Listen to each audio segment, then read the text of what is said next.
Absolutely. Thank you so much for being there. Welcome back. My good name is Sakwa, and in this first conversation of the day, we are speaking to an interesting personality, our guest who is live with us in the studio. He's a British-born Nigerian entrepreneur, born in London, grew up in Chicago, USA, but he's of Yoruban descent.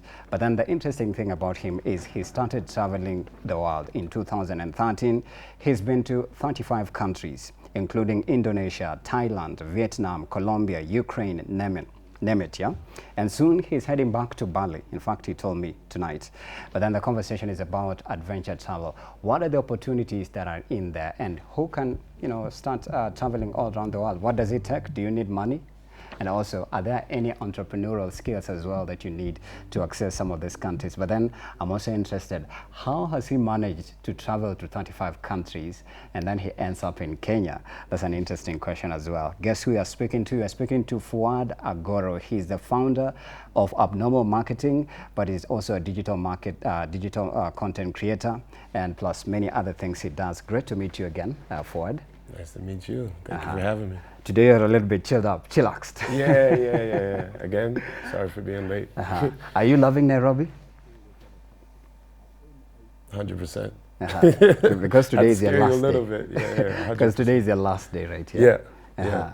Last day for now, but I've been here about 10 days, and I've already decided that I'm going to come back and spend at least 2 months this year.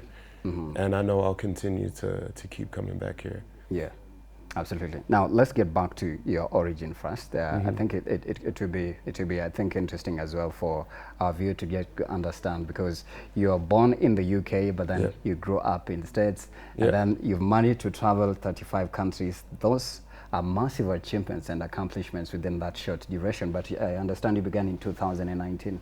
Talk to us about that journey of you having the American dream and then ditching it and deciding, you know what, I'm just going to travel around the globe and make something for myself. So both my parents are from Nigeria. I'm a Yoruba man, and like you said, I was born in the UK, so I lived in the UK till I was like a month before my 6th birthday. And essentially my mom just wanted a different life for us, something different. So she took me and my older brother Jabril to Chicago. Right. When was that? That was December 1995. So my birthday's in January. It was like right before my 6th birthday. And then so most of my life, like the reason I don't sound British is because from like basically age 6 until age 23, I was in America, mostly Chicago. And so like growing up, I pretty much had the American dream in my head. Like my biggest goal was to have a house, to have a wife, to have kids, a car, all that type of stuff, and live the American dream. I remember when I was in elementary school, like primary school as most people call it, like I just knew in my head I was gonna be in the NBA or the NFL. I was gonna be a professional athlete. Because of your height as well. So I'm 6'3", so I was usually one of the tallest, if not the tallest in my class. So and I was just naturally athletic. So in your family as well, how many siblings are you? Just me and my brother. I have 2 half brothers, but I don't know them as well.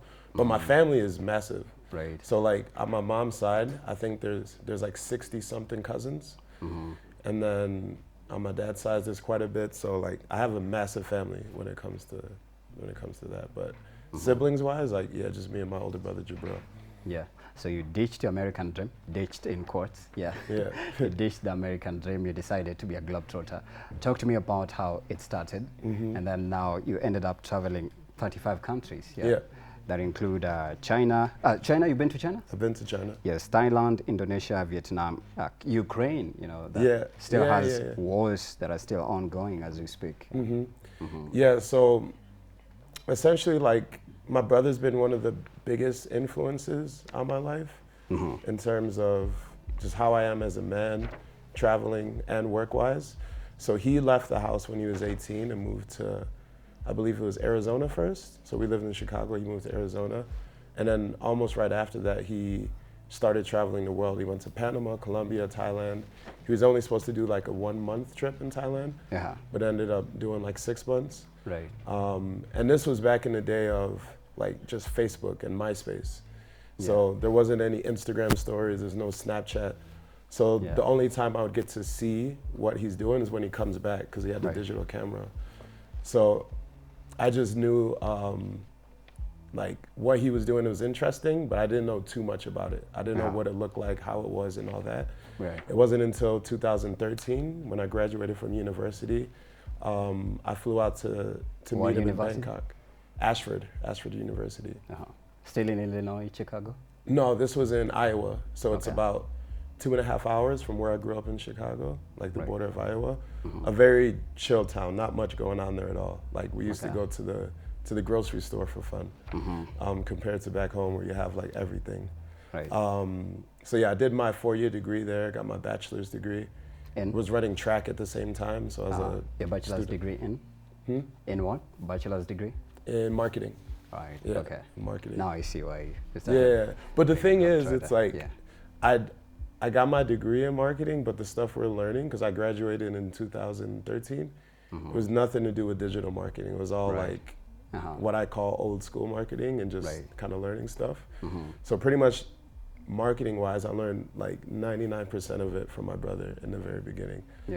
So yeah, after graduating from Ashford with a degree, the first place I moved to that was in America was Chiang Mai, Thailand, which is like the north of Thailand. So that was the first country you traveled to? Yeah, first like country I lived in abroad. I went, I've also been to France when I was like a teenager with my brother and my dad. And a little bit before that, we went to Spain. But yeah, the first country like I've lived in as like a digital nomad. Because even back then, there wasn't a thing to call people digital nomads. It was just like, wait, what? You live here and you work with your laptop? Like, there wasn't a term for it back then. So what were you doing that time, though? The same thing I'm doing now, marketing, Facebook ads. So way back, there's no Facebook. You said it was MySpace. Yeah, there was MySpace and Facebook. I was saying there was no Instagram. There's no Instagram. Sure, or Instagram was around, but it wasn't massive. Right now. It wasn't a common thing to be like, oh yeah, I work online or I work digitally or I work from home. Like it wasn't really a thing back then. But there was Facebook. Facebook was out. And yeah, we had the marketing platform, but not that many people were doing it. Like it was seen as like a weird thing. Like now if you say you run Facebook ads or Instagram ads, people are like, oh yeah, of course. I know 10 other people that do. But back then it was like, oh what? Like what is that? How does that work? So, interesting. That's a really comprehensive, I'd say, transition. But then it's interesting as well, when we are right here in Africa, we say the US is abroad, the UK is abroad.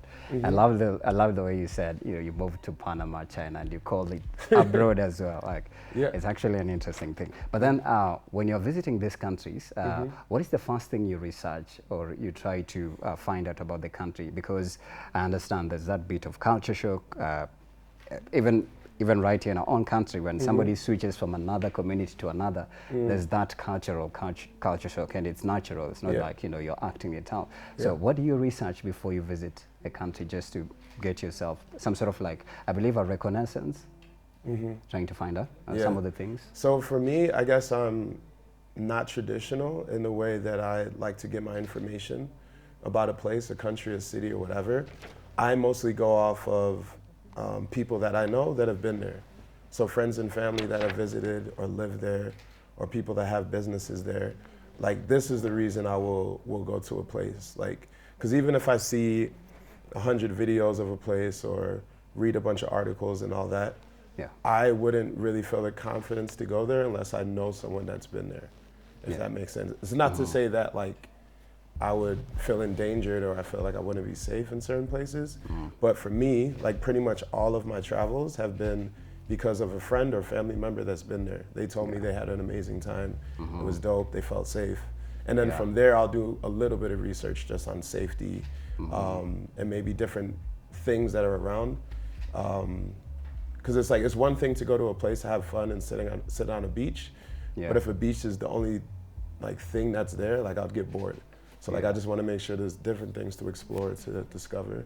But yeah, safety, as long as I'm safe, I'll go somewhere. And as long as I have someone that I know that's been there, That's all I really need. Like, I like to do my research in real time. Like, I don't want to know. You get and on a learn too plane, much. land in the country, and Yeah. then try to find out from the airport. I'm sure some of those Yeah, things yeah, yeah, happen yeah, a yeah, lot. yeah.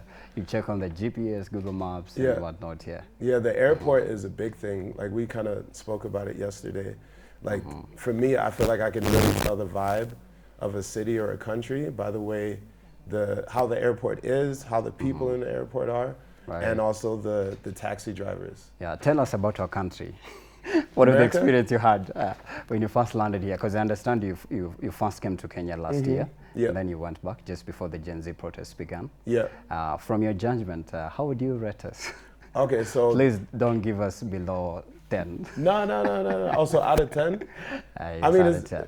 it's hard to say. I don't know what I'd rate out of 10. But you had a good experience at the airport here. Yeah. JKIA. So one of the first things I noticed, once we got off the plane and we're waiting at the immigration line, Right. was just how like chill it was. Like, people weren't like super aggressive and all that type of stuff, which Yeah. I've seen in other places. So I felt relaxed in that part. Right. I give them my passport. They're smiling. I'm smiling. I'm like, I like this. I like this. Go through security, put my bag in, and yeah, everyone's just super friendly, super happy. No one's shouting. No one's like Yeah. sitting like this and stuff. Like, if I smile, people smile back. And I think that was one of the first things I noticed that really gave me a good impression. And then once I got out of the airport to go find my Uber, Right. the one thing I noticed, I'm like, wait, it's cold? Like, Yeah. I thought I was in, That is I thought I was extremely in hot. Kenya. Yeah. Yeah, like, I didn't know I'd need like a hoodie and stuff like that. So that was one thing that surprised me. But once I got in the Uber, had like a quick convo with him, because anytime you get in an Uber, it's like, oh, where you from? So the Da, da, da. conversation. Yeah. And he's Okay. just like giving me a little bit of information, a little bit of game about Nairobi and Kenya. Right. Okay. Yeah. Okay.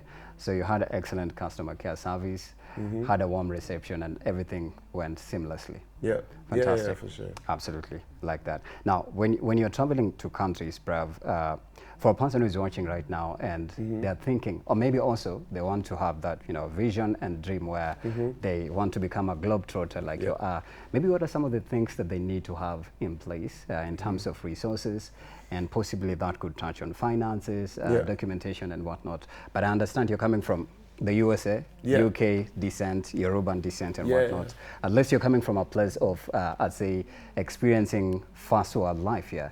For a person you believe right here in Africa that would like to even maybe travel to Ukraine, USA, UK, and plus many other countries, because you've been to 35 countries, that's a lot. You literally qualify to be a globetrotter. And I believe you pride yourself to be one. Yeah, for sure. I would say the number one thing, which I truly, in my heart, I wish will change very soon, is the passport situation. Like, I always look at it like this. Like, let's say I'm born here, or I'm born in America, and I have a friend that's across the street, born in Mexico. Because we're born across the street, there's a line that's in between us. The border. We have different accesses to different countries.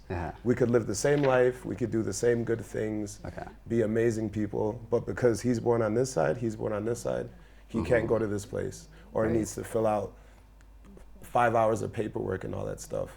So the number one thing is the passport, which I'm very fortunate to have because of my parents, because my mom took us to America and like I was born in the UK. So that's just one thing I would say. But besides that, I would say your budget is obviously there. Like, if you're fortunate enough or able to work while you travel and you're able to bring in money that way, then that's not something you really have to worry about. But I would say budgeting is a thing because, and it depends on the type of travel you like to do. So I know for myself, like, so I'm 35 now, like, I was 23 when I started traveling. Up until like 4 years ago, I was partying every weekend. Like, I would say, like, out of the monthly money I spent, 20 to 35% of it went towards alcohol and partying. Right. Like, it was just, that's what I wanted to do. Casanova. Like, that's how I had fun. Life of a Casanova. But now it's like later this month, in 2 weeks actually, it'll be 2 years I've stopped drinking. So now alcohol my budget free. Totally. Smoking? Smoking as well? Once or twice? I don't smoke cigarettes. You used to though? No, I've never smoked a cigarette in my life. Blunt, just a little. Yeah, where it's legal. Yeah, I understand. So like in Thailand and Chicago, it's legal. So yeah, where it's legal, I do it. I get that. But yeah, budget number one, and then I would say it would be different if you're a first-time traveler, and also for women, I would say safety is very important to look at. So I myself, like, I know it's not right or not the quote-unquote like good way to say, but I'm a 6'3" black man that's built. So most people, when I go to most places, are not gonna be like, oh, look at that victim. Right. Whereas if I was like a 5-foot woman or something, it would be a little bit different, right? Like I would think more if I'm going out at night, I would think, oh, maybe I shouldn't get in this taxi by myself, or I shouldn't get in this Uber by myself. Yeah. So I think I'm fortunate and blessed to be who I am in terms of safety. Absolutely. So that's one thing I would definitely look at if I wasn't in the position that I'm in. Right. But besides that, budget. You mentioned budget. So how much approximately? Probably. Let's just use you as an example. How much do you need, or let's say in terms of expenditure, how much do you spend, like from the USA to? I understand you've been to Ukraine, to Thailand, Vietnam, Colombia. Like how much do you need in terms cash in dollars? For example, in Indonesia, how much do you spend, if you could roughly remember? Yeah, so in Indonesia, I live in Bali specifically. I would say my expenses are anywhere from like $2,000 to $4,000 a month. So this dollars, though. Yeah, US dollars. But sometimes it could be as low as like $1,500. Like if I'm only going to the gym, I'm not going out, I'm not doing any like excursions and all that stuff. You could live like I know there's quite a few people that live comfortably and have a decent life for like under $1,000 US a month. And like Thailand, if you specific places, Chiang Mai is even cheaper. Right. Like you can get a studio apartment in a very nice building with security, a swimming pool, a gym, fresh, like recently built within the last like 10, 15 years for about like $300 to $400 US a month.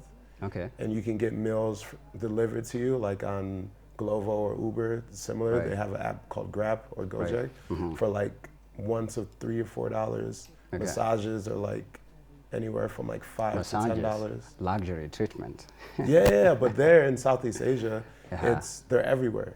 And legit, you can get a very, very nice massage in a clean place for like $8 US an hour. Affordable, Yeah, super affordable. Right.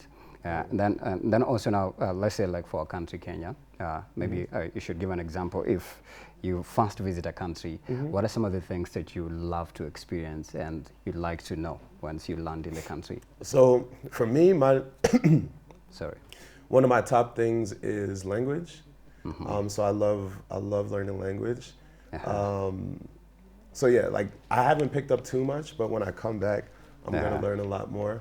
So that's one of the things. And I think one of the reasons for it is because you see the shock and the surprise on people's faces. Right. Like if they know you're not from there, but you've taken the effort and the time to learn something, like more than like the average tourist would know, like people are so happy. Right. So like this is a big reason in Bali, like I learned Balinese, but here in Kenya, I would say language is one of the first things. And then obviously food. Right. Like so language, food. Yeah. And then music. Right. In Kenya, have you listened to a track called Lambalolo? Sing it for me, maybe. I tried to teach you yesterday, but then I think we gave you a Kenyan name. Do you remember the Kenyan name we gave you? It starts with O. Omwami. You remember? I remember you gave it to me. I don't remember what it is though. But then you're telling me about how your second name is associated. People are saying it's almost a Luo or Luya. Yeah, right? yeah. So yeah, my last name is Agoro. And when I was here last year, I did a bunch of TikToks. And then my name is obviously on my TikTok account. And they're like, Agoro, like that's a Luo name. Like, you might have to look into that. So. Yes. And I was also teaching you how to tell a girl hi, meaning poa. Oh yeah, you remember? Yeah. That's like, are you taken? No, mpoa means a lover. Oh. Yeah, like if somebody asks you. Do you have a lover? Yes. Do you have like if I ask you ukona mpoa, it means I'm asking you, do you have a lover? Yeah. Yeah. Ukona mpoa, and you try to pronounce it in an interesting way. Yes, ukona mpoa. Ukona mpoa. Yes. Okay. So you've learned some 1, 2, 3 sentences in Swahili? I mean, I know Sasa, Poa, Karibo, Asante, Yeah. Niaje. Niaje. Niaje, not Niaje. Oh, Niaje. Niaje, yes, exactly. Ah, you got it. You got it. Okay, I think very soon you'll be an expert at teaching people Swahili. Asante. Yes, Asante. Thank you. Karibu. Ah, nice. You got it. You're a quick learner, bro. You're a quick learner. Now, so what are some of the things as well that you love about Kenya now that you've been here for this short stint and you're exiting tonight that you'd say they've been memorable to you? And if you are also to compare your experiences, basing off on the fact that you traveled to these other countries, that you'd say this one, I think it was epic and it will entirely deeply get etched in the hearts of my memories. Yeah. So I would say the number one thing for me is the spirit and the attitude of Kenyan people. Just so embracing, soft-spoken, kind, and like level-headed. So yeah, one thing that's I find quite funny is that when I speak to, especially, I don't know if it's me, but like Kenyan men that I speak to, a lot of times I can't hear. Because like people will be like, oh, sorry. I'm like, I can't hear what you're saying. But it's like, I know they're being kind, they're being polite and all that stuff. So is this after maybe you've tried to say something in English, maybe? Yeah, Or I mean, yeah, I only speak. Or they're trying to talk to you. Yeah. Yeah, maybe it's people being shy or something, but but yeah, like people are just so soft, so kind, so sweet. And I think I was telling you yesterday about, I was in an Uber and literally like within the first 15 seconds of us driving, someone crashed into the back of us. Whoa. And then like me and my cousin were like, what? And then the driver gets out, he's talking to the guy, like they're looking at the damage and all that type of stuff. We're still in the car. He comes back in the car and he's like, oh, I feel so bad for the guy. He's so stressed. Yeah. And we're like, oh, but like, is your car okay? He's like, oh, don't worry about that. That's just whatever. Like, with this guy, he's so stressed.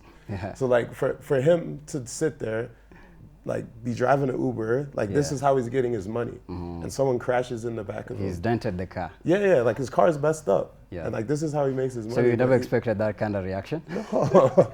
If you had to compare that with Nigeria. Oof. Yeah, like I'm not here to talk down on my people, but let's just say we're aggressive, we're loud, and the personalities are a little bit, a lot different and conspicuous. So that was the thing. So it's like, this is my second country I've been in Africa, and I would just assume second country in Africa. Yeah. So I've only been to Nigeria first? before this. Oh, Nigeria and then Kenya. Yeah. Right. Which other one are you planning to? Maybe African country as well on the list. I definitely want to go to Tanzania because that's real close to here. Because if I'm going to come back here, I basically want to go to what's close. What would you love to enjoy about Tanzania? The weather, the beaches. They got like the turtles and stuff out there, I believe. We still have them right here. Oh, so you're saying what they have, you guys have here? Is that what you're saying? Like, I don't need to go there to experience that? Yeah, I mean, I want to see it, want to experience it. There's not too much I know about it. And I think that's... But they speak a lot of Swahili, so when you come back, you'll definitely be a Swahili teacher or a teacher of Swahili. Is Sasa something they also say there, or is that I just don't think Kenya? so. For them, for theirs, it's a little bit as say official. It's like it's the official language, but then they mix it up with English. But their English is not Englishing as compared to ours. Right now, when you maybe I think yesterday you were talking about some of the foodstuffs that you've managed to eat, and you were describing to me about I think it was related to fufu or something called matoke or So I was saying. So which one do you love the most that you'd say you've constantly consumed since you landed? Oh, I mean, anything with chapati is great. So chapati kuku, we said kuku is chicken. Yeah, exactly. Yeah, chapati kuku. I don't know what you call it, but like the beef stew. Yeah, like stew, and then there's the roasted called choma. Choma, nyam and choma. Yeah. Right. I've had that. How many times have you had it? I'd say like almost every day. Wow. Yeah, I've also had a lot of goat as well. Like, what do you guys? Is there a name for that or? Goat? Goat meat? Oh, goat meat, yeah. That's a special type of roasted meat as well. Yeah, I've had a lot of that, but yeah. And then also ugali. So my name is Fuad, but people call me Fufu, and ugali is basically in Nigeria the you call it thing, fufu. So. Yeah. What about githeri? Githeri is a mixture of beans and corn. Beans and corn. I'm not sure if I've had that yet. You've not had it yet? I don't. Very nutritious as well. Yeah. There's one called mokimo as well. It's a mixture of mashed potato and then beans and then plus greens as well. That sounds good. Very healthy and organic. Try Yeah. that. Try it Can you send me tonight. that? I'll definitely I'll do. Because, I went to Carnivore yesterday. Right. So then I had the bull testicle, giraffe. Bull testicle. That's what they told me. Yeah, in Swahili they say makende ya ng'ombe. So they on the menu it was bull testicle. Yeah, that's what they said. That was written on the menu. Yeah. Okay. Well, I didn't see the menu. The guy I was with my friends and they ordered it. They're like, roasted or stew? It was roasted or stew? No, not stew. It was literally just a piece of meat. Like it might have been boiled or something. But I had that. I had, what is it? Crocodile. And then also... It's common actually. Nowadays it's common meat, crocodile meat. Yeah. Roasted or stew? Roasted as well. Okay. And then I think it was ostrich. Ostrich meat as well. Yeah. Ostrich was delicious. Because it was shaped like a meatball. Yeah. And like, it was like definitely the tastiest. Because the crocodile was kind of like, it tasted like a mix between like chicken and fish. Right. Like it kind of tasted in between. But the ostrich, like I would eat that often. Like that was before I go to my top 5 questions for you about your travel, maybe I was watching an interview that was done by Auston Holleman. I don't know if you said you read about him as well. I've seen You've some met of his him or YouTube you read videos. about him? No, I never met him. I've never met him. Never spoke to him. Yeah, there were ladies who reacted and said, you know what, this passport bros coming from America to Kenya and showcasing their lifestyle, probably most of them are broke. Would you consider yourself a passport bro? No. So I guess, the funny thing is with Passport Bros, my brother's company is called Passport Heavy. So he's been doing that since 2013. So like when I said I moved to Thailand for the first time, is when we started Passport Heavy. Oh, Passport Heavy. Heavy, okay. Yeah. And I feel like, I mean, obviously it's a common thing to use passport with anything related to travel, but I feel like there's a lot of people that would see Passport Heavy and would assume it's like, oh, if you're Passport Heavy, you're a Passport Bro. But it's not. There's no correlation. Because from what I've seen and what I've heard from Passport Bros, it's like, it's a whole thing of they want to leave America because the women in America don't do XYZ, and women overseas will do ABC for them. And they just basically just try to down like people where they're from and say you need to travel to have the women that will be better for you. Okay. Like absolutely. I don't promote that. You don't want to be a passport bro. No. Got you. No. Now let's go to my top 5 most questions. So what is the most fun things you've done on a trip? Most fun things. Yesterday I went to I think it's the rifle, like the sailing club. Okay. The Nairobi Sailing Club, and they have a rifle, like a shooting range in there. That was amazing. I don't know what moment, but basically just going out, listening to Kenyan music, learning this thing, what's it called again? Anguka Nayo. Yeah. The dance move, yeah? Yeah, the dance. Music. Yeah. The safari, obviously, because I know it's like the one thing or one of the few things that people know about Kenya. Okay. But it really is that and you incredible. loved it, okay. Right. Yeah, I would number say that's 2. it. Okay, number 2 question because you're running out of time. Where would you go again for food? Number 1 is food, for a vibe, nostalgia, and then adventure. Start with food. What country that you definitely revisit for food? Thailand. Why? Why Thailand? I thought it's Kenya, bro. I mean, I'm here now, so I told you I'm coming back. But if I had to pick somewhere else, it would be Thailand. Yeah. Okay, for vibe? Here. Kenya, nice, love it. For nostalgia? Italy. Okay, right. Adventure? Colombia. Okay. What's the best way to pass time at an airport? Because I understand 35 countries, sometimes the anxiety, the processing, the queues, immigration, clearance, whatnot. So how have you managed to spend time in airports? The lounge. If you get access to the lounge, and the thing is, it's not even like a flex or whatever. If you fly a lot, you get status with the airline. And then if you're flying internationally, you get access to that. But if you're not in the lounge, I would say just walking around, trying to find something to do. I'd usually just work. Like if I'm not in the lounge, I go to a cafe and get some work done. But yeah, like I purposely plan my trip so I'm not in a layover for like hours and hours and hours and hours. If I do have that, I'll prefer to like leave, like go and explore the city or something. Okay, lastly, before you tell us if you've made any friends in Kenya, if you could only bring back one souvenir from your travels, but it had to represent a culture you didn't experience firsthand, what would you choose and why? If you could only bring back one souvenir from your travels, but it had to represent a culture you didn't experience before firsthand, what would you choose and why? And I don't know if you have any souvenirs from the countries you've traveled Yeah. to. I'd bring back chapati. From Kenya. Yeah. Nice.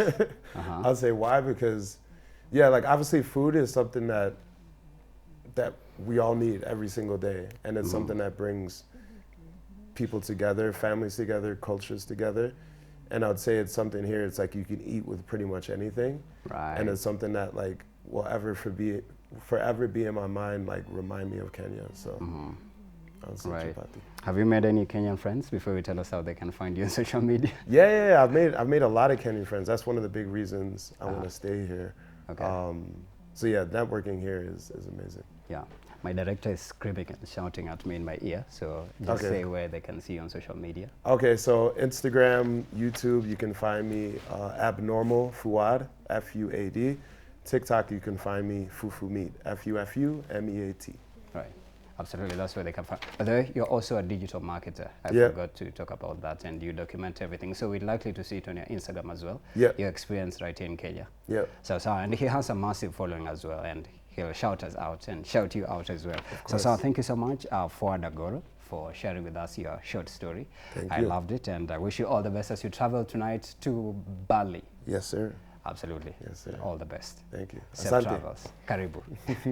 So we're going to do this. Let's take a short break, and Kalami Valley is coming up with the next conversation. I can see the guests are already in studio at Brand Sakwa I at Y254 channel. See you on the other side.